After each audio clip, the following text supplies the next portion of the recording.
With an undergraduate background in human development, I've spent a great deal of time learning about all of the intricacies that contribute to the physical, cognitive, social, and emotional growth of an individual. I found that the elementary years were essential to a child's development in all of these areas.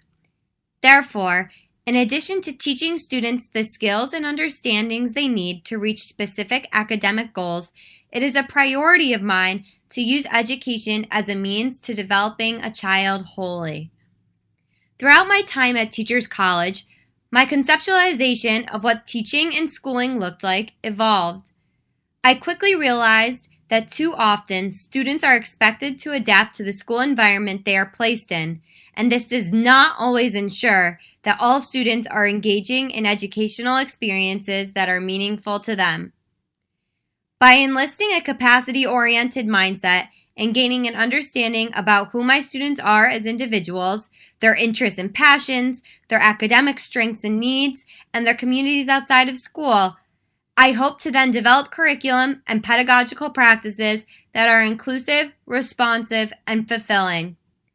I believe that all students deserve this type of nurturing, supportive, and innovative learning environment that can be cultivated through inclusive practices, restorative community building that allows for co-construction of the classroom's culture and practices, the application of dynamic assessment, and the crafting of accessible curriculum that provides multiple means of engagement, representation, and expression for my students.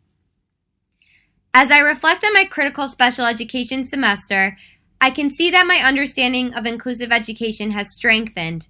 I have questioned my own assumptions and challenged myself to think deeply about how the discourse embedded within the special education can guide my practice to be an effective collaborator and mitigate barriers to provide access for my students.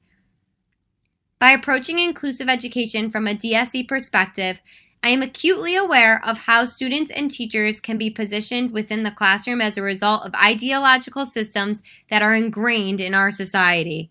It is a key commitment of mine to try to disrupt this dominant narrative and hold steadfast in presuming that all students are competent individuals and learners. I have also come to understand that families may not have access to the invisible culture that exists in schools, particularly within special education. Therefore, I am committed to adopting an approach in which I engage in explicit discussions with families regarding differences in cultural values and practices. By keeping an open mind and being reflective in my own practice, I strive to listen to and respect the other perspectives when responding to students' and families' needs, questions, and concerns. My goal is for students to feel empowered as they develop into inquisitive learners and inclusive community members. Therefore, part of being an inclusive educator means that I am committed to being an advocate for my students. By providing them their right to accessing curriculum, by working with their families and other educators to create meaningful educational experiences, and by questioning the dominant discourses and assumptions that we are surrounded in. Through my coursework and student teaching experiences, I have learned several tools to help me work towards my goal of becoming an inclusive educator.